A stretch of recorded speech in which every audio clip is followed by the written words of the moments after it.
ಸ್ನೇಹಿತರೆ ಎಲ್ರಿಗೂ ನಮಸ್ಕಾರ. ಇವತ್ತು ನಮ್ಮ ಊರಲ್ಲಿ ನೋಡ್ರಿ ಅರ್ಧ ಗಂಟೆ ಜಸ್ಟ್ ಒಂದು 30 ನಿಮಿಷ ಮಳೆ ಬಂದೈತಿ. ಆ 30 ನಿಮಿಷ ಮಳೆ ಬಂದಿರೋ ಕಾರಣಕ್ಕೆ ಈ ಥರ ಮಳೆ ನೀರು ನಿಂತವು ನಮ್ಮ ಕಡೆ. ಜಸ್ಟ್ ಅರ್ಧ ಗಂಟೆ ಮಳೆ ಆಗಿದ್ದಕ್ಕೆ ನೋಡ್ರಿ ಹೆಂಗಾಗೈತೆ ಮಳೆ. ಆ ಮಳೆ ಜಸ್ಟ್ ಅರ್ಧ ಗಂಟೆ ಮಳೆಗೆ ಈ ಪರಿ ನೀರು ನಿಂತಿದ್ದಕ್ಕೆ ವೆಹಿಕಲ್ ಒಳಗೆ, ಈ ವಾಹನಗಳ ಒಳಗೆಲ್ಲ ಸೈಲೆನ್ಸರ್ ಪೈಪಲ್ಲಿ ನೀರು ಹೋಗಿ ಎಷ್ಟೋ ಹೊತ್ತು ಗಾಡಿಗಳು ಚಾಲೂ ಆಗಂಗಿಲ್ಲ, ಎಷ್ಟೋ ಸಮಸ್ಯೆ ನೋಡಿ. ಆ ರೀತಿ ದೊಡ್ಡ ದೊಡ್ಡ ಕಾರ್ಗಳು ಬಂದ ತಕ್ಷಣ ಈ ಫುಟ್ಪಾತ್ ಮೇಲೆಲ್ಲ ನೀರು ಬಂದ್ಬಿಡುತ್ತೆ, ಅಂಥ ದೊಡ್ಡ ಸಮಸ್ಯೆ. ಇದು ನಮ್ಮೂರಲ್ಲಿ ಮಹೇಂದ್ರಕರ್ ಸರ್ಕಲಿಂದ ತೋಟದರ ಮಟ್ಟಕ್ಕೆ ಹೋಗೋದು ಮಧ್ಯೆ ಸ್ಟೇಷನ್ ರೋಡಲ್ಲಿದೆ.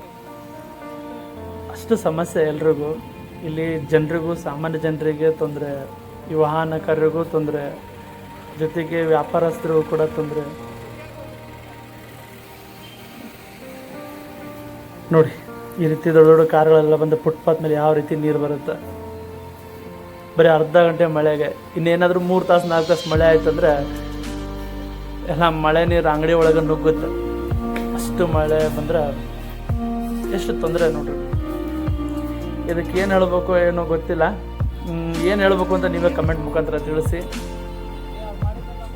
Thank you guys. ವಿಡಿಯೋನ ಶೇರ್ ಮಾಡಿರಿ ಆದಷ್ಟು.